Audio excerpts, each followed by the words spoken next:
රවුම් කරලා ලියන්න රවුම් කරලා. හරි මේක ලියන්න.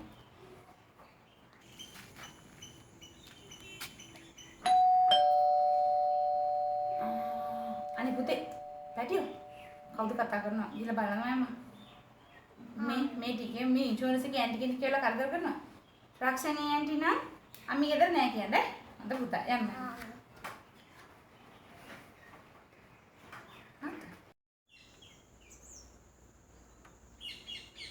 ඇන්ටි කවුද? පුතේ මං අම්මගේ යාළුවෙක්. ඇන්ටි ඉන්ෂුරන්ස් එකෙන් ආවේ. අනේ නෑ පැටියෝ මම මේ වෙන වැඩකට ආවේ. අම්මා ඉන්නන පොඩ්ඩක් කතා කරනවද?